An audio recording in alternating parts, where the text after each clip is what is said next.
Episode 12 की starting में जो काना होती है उसको होश आ जाता है और वो अपने बड़े भाई शू को ढूंढने के लिए तैयार हो जाती है। और इसके अगले सीन में हम देख पाते हैं कि काना ने पूरे एयरपोर्ट को तबाह कर दिया होता है, जो कि हर एक न्यूज चैनल में भी दिखाया जा रहा होता है। और ये सब कुछ प्रेसिडेंट का पोता मिखाइल देखकर तो बहुत ही ज्यादा परेशानी में आ जाता है।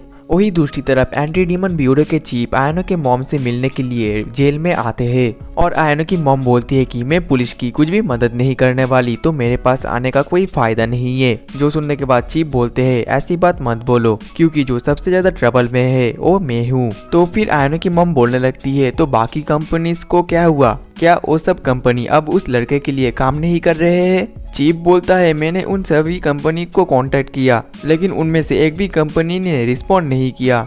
जो सुनने के बाद आयनो की मॉम बोलती है कि मुझे पहले से ही पता था कि ऐसा कुछ होने वाला है। चीफ बोलता है लगता है यही अब हमारा पहला और आखिरी एस क्लास का डिमांड है जिससे कि अब हम लड़ने वाले हैं। इसके बाद हम प्रेसिडेंट को देख पाते हैं जो कि बहुत ही ज्यादा परेशानी में होते हैं, क्योंकि उनको कुछ भी पता नहीं होता, फिर भी उनको जनता को क्लैरिफाई करना होता है। वही साइड में हम लिनफा और उसकी बड़ी बहन को देख पाते हैं जो कि एक दूसरे के साथ बात कर रहे होते हैं और वो लोग आपस में ही डिसाइड करते हैं कि कौन कौन सा चीज संभालेगा और ये लोग इस सिटी को बर्बाद नहीं होने दे सकते। देन अगले सीन में हम शू और किसारा को हॉस्पिटल के अंदर देख पाते हैं, जहाँ पर शू को अपनी पिछली सभी मेमोरीज याद आ जाता है और वही किसारा जो होती है वो अपनी पिछली सभी मेमोरीज भूल जाती है, जिस वजह से दोनों ही काफी ज्यादा परेशानी में होते हैं। वहीं पर शू बोलता है किसारा तुमने मेरे मेमोरीज के साथ साथ तुम्हारे भी कुछ मेमोरीज दे दिए है। किसारा को तो कुछ भी याद नहीं आता और वो शू के मुंह से किसारा नाम सुनकर बोलती है क्या किसारा मेरा नाम है? जो देखकर तो शू काफी ज्यादा शॉक होता है, क्योंकि किसारा ने तो अपना खुद का नाम भी भूल गई है।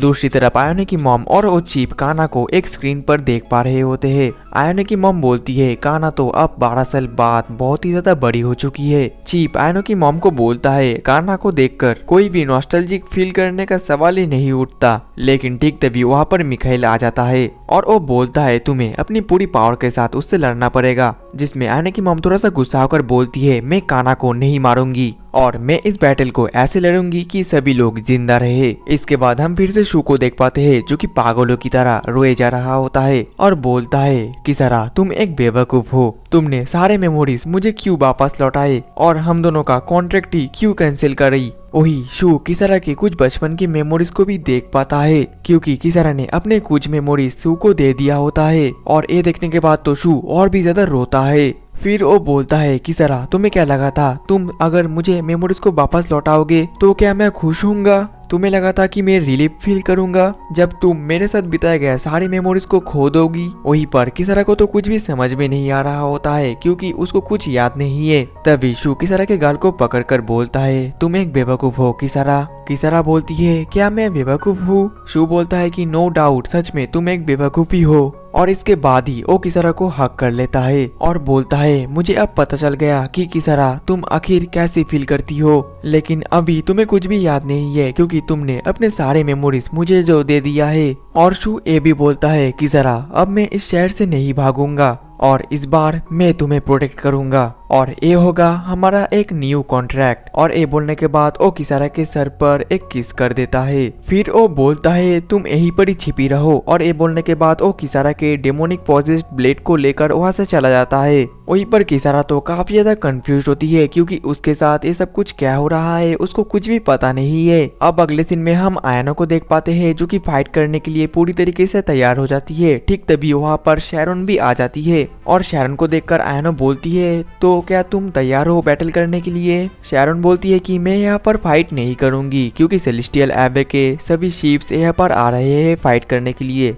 और तुम तो फाइट सिर्फ शू के लिए कर रही हो और हम दोनों बिल्कुल अलग है। और ये बोलने के बाद शैरन वहाँ से बाइक लेकर जाने लगती है। दूसरी तरफ हम शू को देख पाते हैं जो कि किसी चीज को ऑर्डर करा होता है और वो ऑर्डर काफी तेजी से डिलीवर भी हो जाता है, जो देखकर तो शू काफी ज्यादा खुश हो जाता है। और बोलता है तुम लोग तो हमेशा की तरह बहुत ही ज्यादा फास्ट डिलीवर करते हो। देन अगले सीन में हम कान्हा को देख पाते हैं जो कि बायरन सिटी के अंदर आ रही होती है, लेकिन ठीक तभी बहुत सारे टैंक उसके ऊपर फायर कर देते हैं। लेकिन इसके बावजूद भी कान्हा को एक खरोच भी नहीं आता क्योंकि उसने अपने चारों तरफ एक बहुत ही खतरनाक शील्ड बना दिया होता है। इसके बाद उसके ऊपर फिर से अटैक शुरू हो जाता है, लेकिन उसका तो एक बाल को भी कुछ नहीं होता। दूसरी तरफ आयनो की मॉम हेडक्वार्टर के अंदर से सभी को इंस्ट्रक्ट कर रही होती है। देन हम आयनो को देख पाते हैं जो कि कान्हा के ऊपर एक बहुत ही पावरफुल मिसाइल लॉन्च कर देती है, लेकिन इसके बावजूद भी कान्हा को कुछ भी नहीं होता और वो बहुत ज्यादा गुस्सा होकर आयनो के ऊपर हमला कर देती है। लेकिन जैसे जैसे करके आयनो उस हमले को डॉच कर देती है।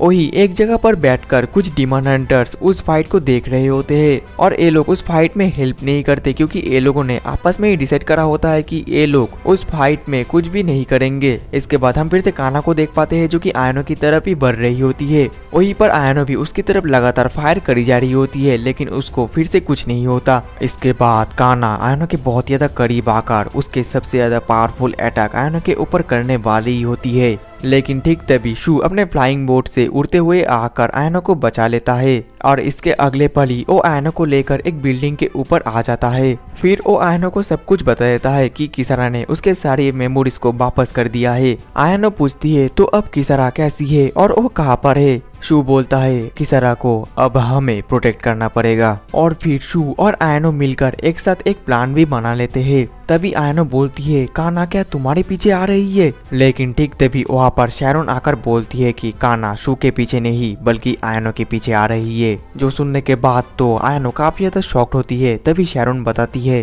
क्योंकि तुम हो वो सेकंड पर्सन जो कि कान्हा के ब्रदर मतलब कि शू को प्यार करते हो। जो सुनने के बाद आयनो को सब कुछ समझ आ जाता है और वो बोलती है कि मतलब कि कान्हा जेलस है और यहाँ पर हमें ये भी पता चलता है कि कान्हा और शू आपस में कनेक्टेड है। मतलब कि पिछले 12 साल से शू ने जो कुछ भी किया है वो सब कुछ कान्हा ने भी देखा है और कान्हा अपने ब्रदर से काफी ज्यादा प्यार करती है क्योंकि वो ही अकेला बचा है उसकी फैमिली का। इसके बाद शू बोलता है कान्हा अभी भी बच्ची है जिसके पास बहुत ज्यादा पावर है, उसको इमोशन क्या है ये तो पता ही नहीं है। दूसरी तरफ कान्हा बिल्डिंग को तोड़ते हुए वहाँ पर आ जाती है और उसके सामने बहुत सारे टैंक्स हेलीकॉप्टर्स उसके ऊपर फायर करे जा रहे होते हैं। जो देखकर कान्हा कुछ पोर्टल खोल देती है जिस वजह से कुछ डीमंस भी वहाँ पर आ जाते हैं। इसके बाद हम फिर से वही डीमन हंटर्स को देख पाते हैं जो कि ये सब कुछ देखकर बहुत ज्यादा रिग्रेट फील करते हैं और गुस्सा भी होते हैं और बोलते हैं कि क्या हमें सच में उस फाइट में हिस्सा नहीं लेना चाहिए, ये सिटी तो हमारा भी है, हमें इस सिटी को बचाना पड़ेगा। और ये डीमन हंटर्स ऐसे ही बहुत ज्यादा कंफ्यूज्ड होते हैं। देन अगले सीन में हम फिर से शू और आयनो और शैरोन को देख पाते हैं जहाँ पर आयनो शैरोन से पूछती है शैरोन तुम तो चली गई थी तो तुम वापस क्यों आए,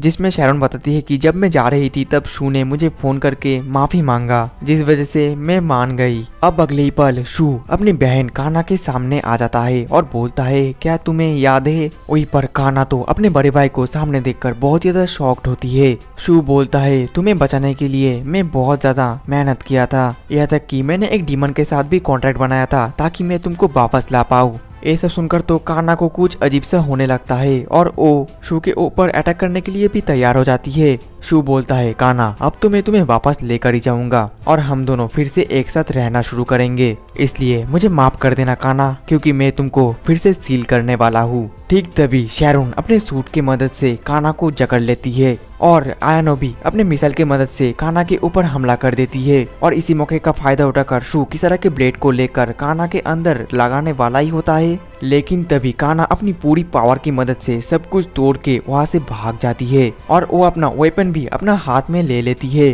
तभी शू और कान्हा के बीच में एक घमासान युद्ध होना शुरू हो जाता है और वो दोनों ही एक दूसरे के साथ काफी अच्छे से लड़ रहे होते हैं। शू तो कान्हा को बहुत ही अच्छा टक्कर भी दे रहा होता है। वही साइड से आयनो और शैरोन भी कान्हा के ऊपर लगातार अटैक करे जा रहे होते हैं। तभी कान्हा अपने डेमोनिक पावर की मदद से शू के ऊपर अटैक कर देती है, लेकिन शू किसारा के ब्लेड की मदद से उस अटैक को बहुत ही आसानी से डॉच कर देता है और इसके बाद कान्हा शू के ऊपर फिर से वही अटैक कर देती है, लेकिन शू उस अटैक को भी जैसे तैसे करके डॉच कर देता है और इसके बाद वो सीधा कान्हा के ऊपर उस ब्लेड से वार कर देता है। लेकिन कान्हा उस बार को भी बहुत ही आसानी से रोक लेती है। तभी शैरोन और आयनो पीछे से कान्हा के ऊपर हमला कर देते हैं जिस वजह से कान्हा का ध्यान भटक जाता है और इसी मौके का फायदा उठाकर शू कान्हा के ऊपर उस तलवार से अटैक करने वाला ही होता है, लेकिन तभी कान्ना रोने लगती है, जो देखकर शू रुक जाता है और इसी मौके का फायदा उठाकर कान्ना अपना पूरा पावर लगाकर शू के पेट में एक जोरदार घुसा मारती है और एक घुसा इतना ज्यादा पावरफुल होता है कि शू तो बहुत ही ज्यादा नीचे जाकर गिरता है और शू की हालत काफी ज्यादा खराब हो जाता है।